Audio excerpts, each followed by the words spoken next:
11월 시장의 흐름을 살펴보면 중소형주에서 대형 IT주로 또 자동차에서 낙폭과대주로 매기가 좀 옮겨 다니는 모습을 보였습니다. 오늘 시장은 사실 큰 특징이 없는 흐름인데요. 자, 이제 12월 시장은 어떻게 대비하고 또 어떻게 대응해야 될지 3인의 전략에서 알아보도록 하겠습니다. 오늘 이 시간에는 머니투데이 방송의 이학명 전문위원과 LNS 파트너스의 하창봉 팀장 두 분과 함께합니다. 안녕하십니까? 안녕하세요. 시장 중심이 되는 키워드를 알아봅니다. 5위부터 3위까지의 키워드를 화면을 통해서 확인해 보도록 하겠습니다. 오늘의 5위 키워드는 10월 산업활동 동향 부진입니다. 10월 광공업 생산이 파업 종료 효과 등으로 두 달째 증가했습니다. 그렇지만 소비와 투자가 한 달 만에 감소했고 경기 선행지수 순환 변동치는 석 달째 하락했습니다. 4위 키워드는 엇갈리는 IT주 수급입니다. 대형 IT주에 대해서 국내 기관과 외국인의 매매가 엇갈리고 있습니다. 관련 내용과 대응 전략을 알아봅니다. 3위 키워드는 휴대폰 케이스 관련주 강세입니다. 조정장에서도 선전했던 휴대폰 케이스주의 종목별 강세 흐름이 이어지고 있습니다. 대응 전략을 세워봅니다. 요새 IT주는 국내 기관과 외국인의 매매가 극명하게 엇갈리고 있습니다.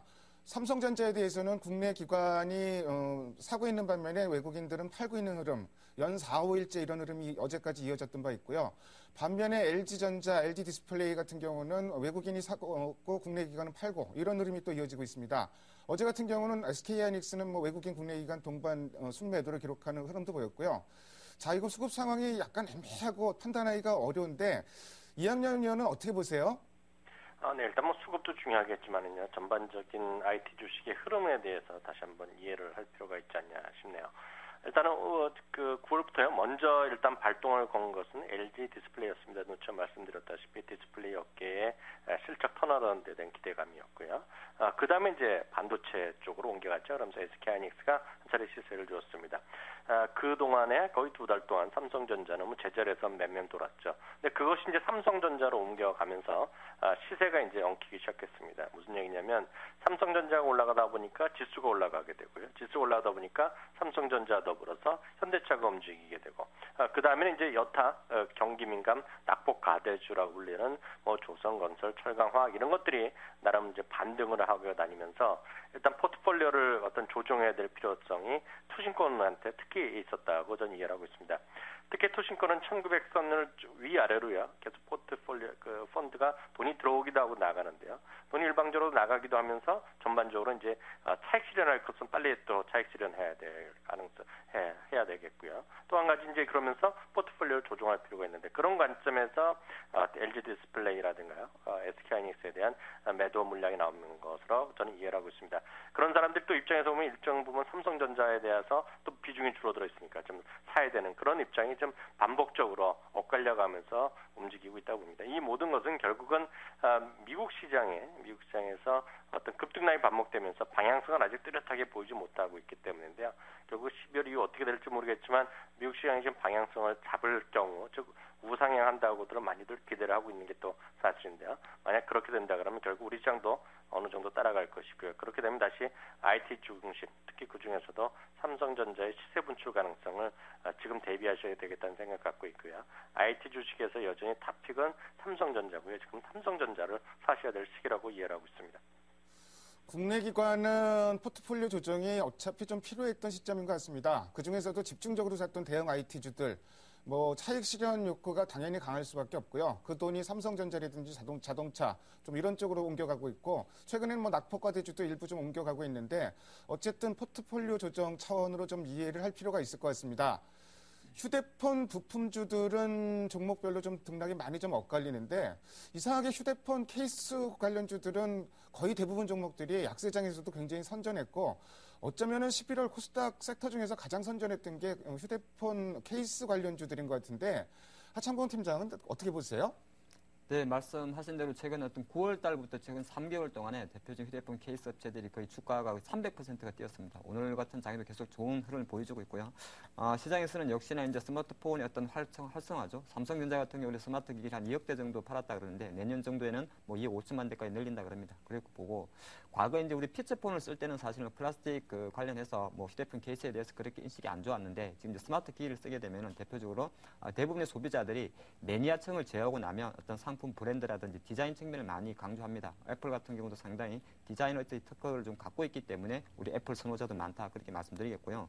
그러다 보니까 예전에 피처폰은 사출기라 그래서 그냥 팡팡 찍어냈으면 됐습니다. 찍어냈기 때문에 솔직히 말해서 중국판 짝퉁도 많았고요. 하지만 지금 스마트폰에 들어가는 케이스 같은 경우는 멀티 코팅 기술을 적용해가지고 약간은 고급 기술이 들어갑니다. 그러다 보니까 솔직히 말해서 모방이 좀 어렵고 그런 상황에서 실제적으로 삼성전자한테 휴대폰 케이스를 납품하는 회사들이 상당히 좀 수혜를 보고 있다 봅니다. 과거에는 뭐 인탑스라든지 일부 모비스 정도 종목만 있었는데 삼성전자 워낙 이제 스마트 기기가 많이 팔리니까 이 물량이 좀 딸리는 거죠. 그러다 보니까 오히려 휴대폰 케이스를 만드는 공급업체의 공급선을 확대했다 그렇게 보는 것이고요. 근데 제가 이제 투자 관점에서 잠깐 말씀드리면 그래도 이건 좀 너무 심한 것 같습니다. 보통 이제 주가가 랠리를 달리면 보통 분기적 랠리라 그럽니다. 이게 3개월 정도 달리면 사실은 좀 많이 올랐는데 제가 최근에 어떤 휴대폰 케이스 업체의 주가를 보니까 9월 초순부터 시작해서 이제 오늘이 11월 말이니까 얼추 3개월 동안 대부분의 종목들이 300% 올랐고요.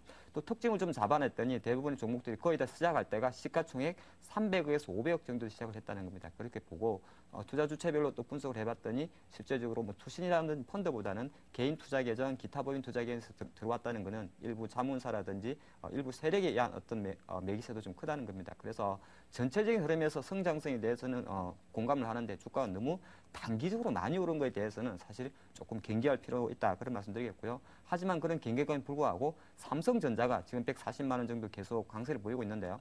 삼성전자가 사실 그 강세를 보인다면 현재 주가 약간 고평가 생각을 할 수 있습니다만은 상승 트렌드는 좀 이어가겠다 그런 말씀드리겠고요. 그 중에서 그래도 뭐 지금이라도 약간 단기 공략하실 분 제가 보니까 조금 단기적으로 들어가셔야 될 것 같은데요. 하신다면 많은 종목들 중에서 인탑스 다음으로 2위 업체가 바로 모베이스입니다.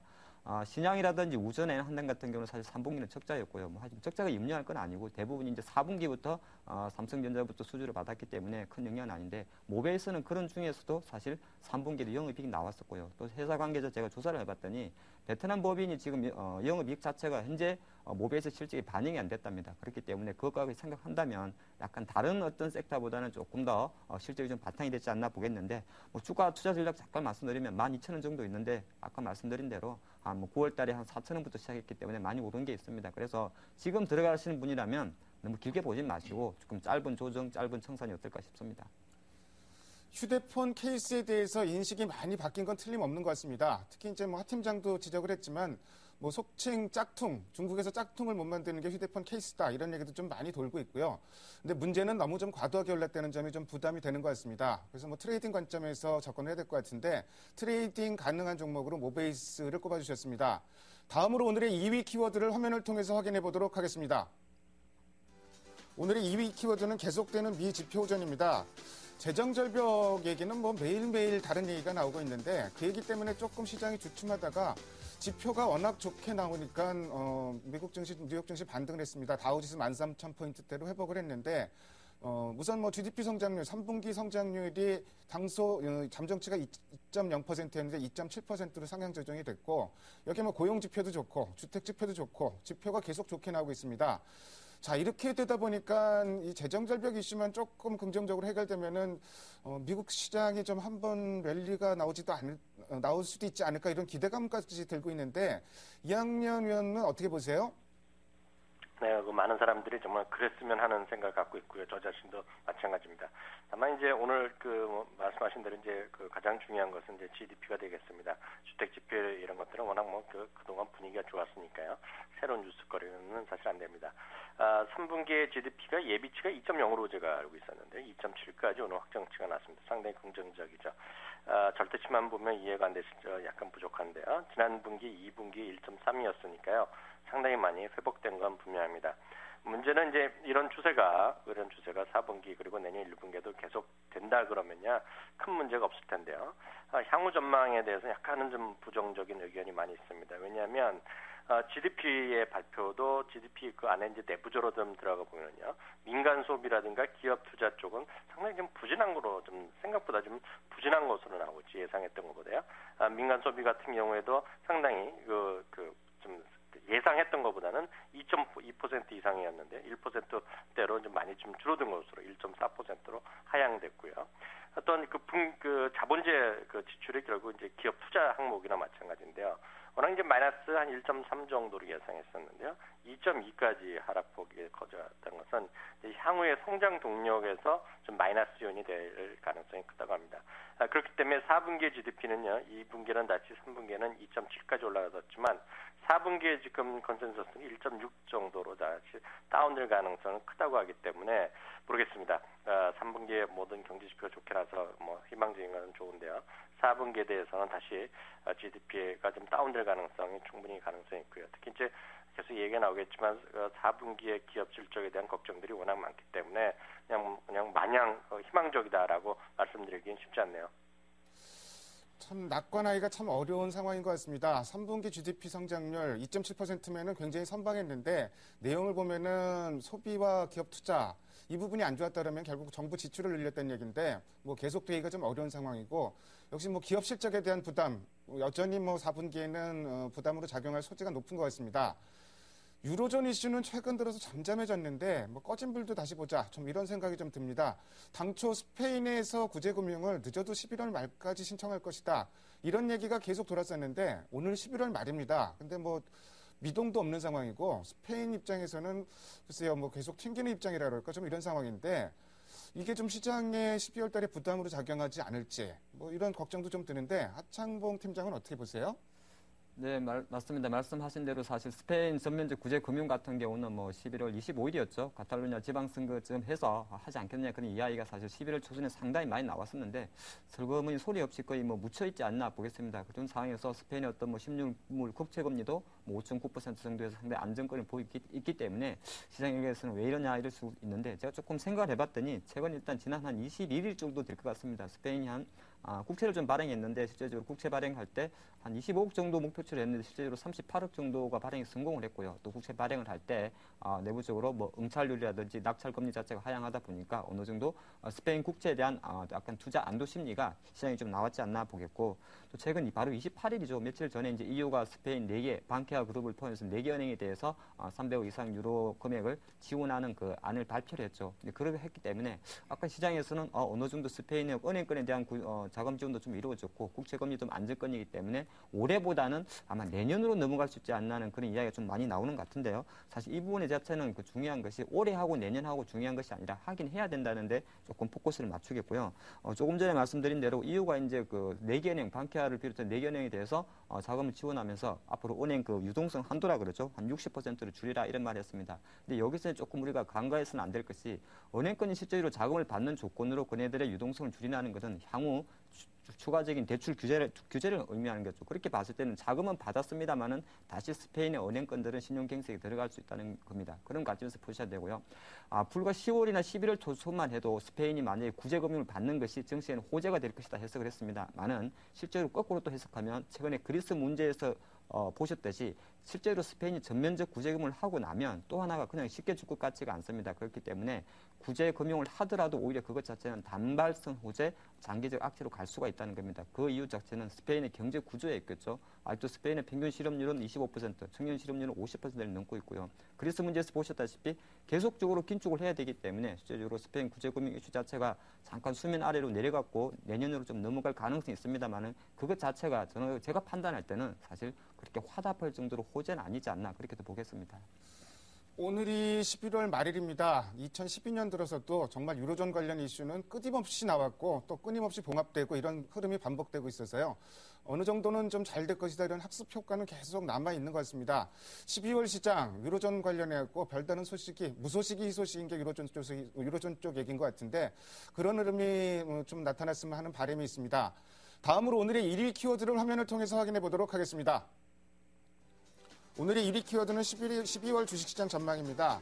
자, 11월 시장 중소형주 또 대형 IT 쪽으로 아주 극단적인 쏠림 현상이 나타났다가 자동차도 부각이 됐었고 그리고 낙폭과대주도 돌아가면서 좀 반등을 시도한 흐름이었는데 12월에 뭐 우리나라 대선도 있고 뭐 미국의 재정 절벽의 이슈도 있을 것이고 여러 가지 시장에 영향을 미칠 변수들이 있을 것 같습니다. 또 이제 시기적으로 12월 하면은 연말 효과 생각하게 되는데 과연 그게 가능할지 또 시장 어떻게 대응해야 될지 이학년 위원이 종합해서 좀 말씀해 주십시오. 네, 12월 시장에 가장 큰 영향을 미칠 이슈는 11월과 뭐 거의 비슷하다고 봅니다. 그리고 너무나 명확하다고 보는데요. 가장 중요한 것은 글로벌 시장에서 미국에서의 재정 절벽 이슈가 아닌가 싶습니다. 다들 많은 분들 동의하죠. 뭐냐면 결국은 해결될 거라고 보는데요. 특히 이제 오바마 대통령이 얘기한 대로요. 크리스마스 이브에까지 해서 선물을 주겠다는 것인데요. 물론 그때까지 되겠지만은요. 그 전까지는 수많은 그 이슈가 서로 밀고 당기고 하는 협상이 있지 않겠습니까? 그 정치인들 하는 것이 우리나라, 미국 다 똑같은 거라고 저는 이해를 하기 때문에요. 엄청나게 시장에서 희망도 줬다가 또 이제 잘 안 되기도 했다가 그러면서 시장의 불안 요인은 계속될 거라고 저는 이해를 하고 있습니다. 다음 두 번째는 이제 대통령 선거죠. 12월 19일이 되겠는데요. 선거일 전까지는 지금도 그렇지만은요. 그 공약이면 난무할 겁니다. 어찌 보면 지나고 나서 허무맹랑한 얘기도 많이 나올 수밖에 없겠는데요. 그렇게 되다 보면 이제 관련주는 급등락하는 거죠. 어떤 그 여론조사 한번 나올 때마다 누구 고등학교를 어디 나왔느니 대통령 후보랑 대학교가 갔느니 무슨 모임에 같은 고향이니 이런 얘기까지 하면서요. 좀 어이없는 흐름이 이어지고 있는데요. 그런 것들이 급등락이 계속될 겁니다. 선거 이후에는요. 다만 이제 선거 이후에는 불확실성 해소로 보기 때문에 결국은 누가 당선되든 저는 시장은 한 차례 좀 올라갈 거라고 보고 있습니다. 과거에도 많은 그런 경험이 있었는데요. 그것은 이렇게 봅니다. 결국 우리나라 대통령 선거는 한 표라도 더 많이 받는 사람이 이기는 거기 때문에 결국 선거에 투표에 참여한 대부분의 다수의 국민이 원하는 사람이 무조건 되는 거 아닙니까? 부정선거가 있지 않은 이상. 그렇기 때문에 기본적으로는 다수의 국민이 원하는 사람이 대통령이 되는 거기 때문에 누가 되든 간에 결국 주가에는 단기적으로는 호재라고 좀 보고 있습니다. 반면에 이제 그 당시에 초반에는 어떤 그 테마성 주식들 한 차례 또 등락이 있겠죠. 4분기는 또 하나의 12월 달은요. 4분기의 프리어닝 시즌이자 4분기뿐 아니라 연간 시즌의 연간 실적이 이제 프리어닝 시즌으로 이제 반영될 겁니다. 근데 문제는 한국이라든가요. 미국 모두 부진한 실적에 따른 부담감이 클 수밖에 없다는 거죠. 일단 삼성전자라든가요, 현대차 등 일부 종목군을 제외하고는 대부분의 이익 전망이 계속 하향 조정되고 있다는 것 자체는 우리나라뿐만 아니라 미국에도 부담될 수밖에 없습니다. 물론 막판에는 또 연말 쇼핑 시즌이다 하면서 우리나라다, 미국이다 하면서 우리나라에서도 이제 쇼핑 관련주라든가 여러 가지 움직일 가능성이 있겠지만 본질적인 것에서는 크게 어떤 희망적인 얘기를 들을 수 없어 보입니다. 마지막으로 이제 대응 전략이 되겠는데요. 낙폭과대 어떤 경기 민감주는 결국은 지금 단기적인 트레이딩은 분명히 계속 가능하리라고 보고 있습니다. 특히 이제 외국인까지 가자는 종목들이 눈에 띄는 것들이 있는데요. 그런 것들을 중심으로 단기 트레이딩은 계속 가능하리라고 보고 있습니다. 그렇지만 결국 시장의 중심은 삼성전자나 현대차가 12월 시장을 주도할 가능성이 크죠. 그게 되든 안 되든 간에. 특히 삼성전자는 가능성이 크지만 현대차에 대해서는 논란이 많습니다. 특히 이제 11월 실적 발표가 나올 다음 주 초 이후에 보면은요. 좀 방향성을 좀 가늠할 수 있지 않을까라는 생각이 들고 있고요. 반면에 하여튼 중소형 테마성 주식들은 매매 좀 물론 계속 살아있는 주식들은 많이 있겠지만 여전히 좀 어떤 비중을 많이 두고 공격적으로 대응하기에는 그건 곤란하다는 생각 갖고 있습니다. 일단 12월 초반까지의 저항선은 1950선이 계속 작용할 가능성이 크다고 보고 있습니다. 12월 시장 국내외 주요 일정들 살펴보면은 이슈 역시 재정절벽 이슈가 가장 큰 영향을 미칠 것 같고요. 요새 돌아다니는 얘기 보면은 매일매일 다른 얘기가 나오기 때문에 그런 면에서 보면은 쉽게 12월 달도 이렇게 방향성 잡기가 쉽지는 않아 보입니다. 다만 이제 실적에 대한 부담 이런 부분을 생각하면은 매매는 조금 더 압축해서 접근할 필요가 있을 것 같고요. 자, 하창봉 팀장은 12월 시장 어떻게 보세요? 그리고 관심 가져볼 만한 섹터나 종목 있으면 같이 좀 말씀해 주세요. 네, 과거 이제 데이터를 보면 보통 12월 장이 그렇게 나쁘진 않았다는 그런 데이터도 있고 지금 최근에 시장 흐름이 워낙 좀 좋기 때문에 시장 일각에서는 연말에 2,000포인트 가는 거 아니냐 그런 생각을 하시는 것 같은데 저는 생각이 좀 다릅니다는 말씀드리겠고요. 왜 그러냐 하면 일단 미국의 재정절벽 이슈 같은 경우는 이미 부분적 완화 이후에 수두롭게 넘어갈 것이라는 것이 우리나라 시장, 미국 시장에 묻어있다고 봅니다. 그 상태가 묻어있었기 때문에 지수는 되게 최근 단계적으로 한 1930포인트, 40포인트까지 왔다 볼 수 있는 것이고요. 제가 지수 밴드는 사실 좀 기술적 요소로만 조금 접해봤는데 상단 같은 경우는 한 1965 정도로 봅니다. 이는 어떤 장이냐면 지난 8월 달부터 지금까지 보통 우리 기술적 분석으로 헤드 앤 숄더죠. 어깨 위치가 됩니다. 그래서 상단 한 1965포인트 정도까지 보고요. 하단 지지력은 상당히 견고하다 봅니다. 1885죠. 사실 1885는 최근 저점이 중요한 것이 아니라 올해 2012년도의 중심선입니다. 반기 허리 라인이죠. 그렇기 때문에 밑으로 내려가는 데 대해서 좀 제한적이다 보는 것이고 또 제한적으로 볼 수밖에 없는 것이 어쩔 수 없이 삼성전자가 너무 강할 수밖에 없는 종목이기 때문에 시가총액 비중 20%를 차지하는 삼성전자의 강세가 있기 때문에 지수는 실제 바로 1,000포인트 돌파는 힘들 것 같습니다만은 뭐 1900선 중심, 1950선 중심으로 해서 좀 등락을 보일 것이다 보기 때문에 시장에 대한 판단은 좀 긍정적으로 보셔도 될 것 같다 말씀드리겠고요. 중요한 건 이제 전략이 될 것 같습니다. 시장이 박스권에 갇히게 되면 사실 어떤 투자 패턴은 상당히 두 개로 양분됩니다. 그것은 뭐냐면 계속 신고가를 달리는 섹터에 대한 매수 그리고 바닥권에서 1차 반등이 들어온 종목에 대한 매수입니다. 중간에 딱 어중간하게 걸린 종목들은 철저하게 들어가시면 안 된다는 거죠. 조금 나눠드리면 역시나 경기 대형 민감주 대해서는 뭐 누구나 공감하듯이 지금 삼성전자 말고는 살 게 없습니다. 제가 볼 때도 실적이 되는 것도 삼성전자면 된다는 거죠. 그 관점에서 뭐 삼성전자 같은 종목들은 계속 관심 가지시고 수익률은 조금 편차가 있을 수 있습니다만은 뭐 전기전 업종에 대해서는 관심을 가지시고요. 오히려 그런 관점에서 장이 조금 바탕을 둔다면 그래도 낙폭 과대주에 대한 관심이 좀 있을 것 같은데 저는 낙폭 과대주 중에서 실적 기저 효과를 조금 생각하겠습니다. 실적 기저 효과라는 건 어차피 4분기도 안 좋을 건데요. 내년 이후부터 조금 모멘텀을 플레이하는 섹터를 보면 자동차 쪽에서는 오히려 역시나 현대, 위아 같은 부품주 좀 어떨까 싶고 조선주 같은 경우도 실제 다른 조선주들은 아직은 뭐 유럽 선박금융 살아날 게 아니기 때문에 뭐라 못하겠는데 삼성중공업의 최근 흐름이 상당히 좀 좋지 않나 보겠습니다. 오늘도 한 36,000원까지 올라오는데 낙폭 과대 민감주 중에서는 그래도 실제로 삼성중공업 같은 종목 관심 가지시고요.